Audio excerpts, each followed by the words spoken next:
Hi everyone, I'm Jordan Gregwell, JbuzzSportsMedia. I'm with James Savundra. Would you like to introduce yourself a little bit more? Yeah, reporter and presenter at Sky Sports News. So today we are at Crystal Palace training ground, and James is going to be covering the press conference today. Going to ask him some questions about how he's going to prepare for the game. How do you actually prepare for a Premier League game like this? So what I'll do is I'll tend to the night before do all my research, look at team news, look at recent form, see what stats there are ahead of the game, look at what the main talking points are as well. Because with a lot of the press conferences, we'll do a live beforehand, so we'll be on Sky Sports News talking about what the big talking points are and what are likely to be the big talking points in the press conference. So you'll prepare for that. So you prepare what you're thinking you're going to say in that live, whilst also thinking about what questions you might be asking and what the main themes are as well. So a lot of it will be done the day before, or if you're covering a club quite a lot, which I've been recently with Palace, a lot of it will be there in your head because you've been at the games and you've spoken to the manager recently. So yeah, you try and do as much work as you can the night before, I find, because then it's in your head when it comes to the day itself.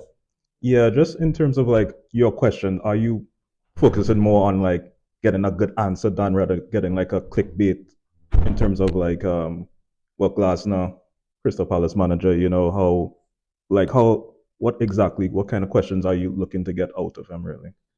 Well, I think you're not trying to stitch anybody up, so you're trying to ask open questions, which mean that you'll get longer answers. You don't want to be asking yes no questions unless it's about team news in terms of whether X is involved tomorrow, whether Y is out because of injury. So you'll try and be fair with the questions as well. And I always think the best thing is don't bring your opinion into a question.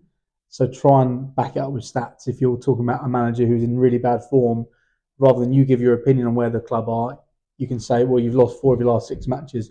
What's gone wrong? Rather than you're in terrible form right now. What's happening? Like, I think you try and be respectful of the managers as well, even when they're in difficult situations.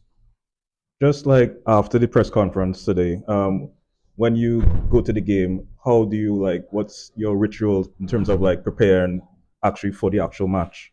Well, in terms of the match itself, if we're on Soccer Saturday doing envisions during the match, then you'll get all your players that could potentially play in the match, and you'll try and have stats for all of them. Try and have a little fact about all of them, whether that be who they used to play for, how many goals they've got this season, whether they've played against the side, they've played for the side that they're playing against, and you'll try and do that, and you'll try and get some match stats as well in terms of what their record is like against the opposition, what their run of form is, who their next fixtures are, what happened in their last game, and a lot of it is actually working out the pronunciations of players' names, which as you go lower down in the Premier League, it's easy because there's a guide you can use, but when you go to Championship and below, it's making sure you're getting the right pronunciation as well when you're doing those envisions.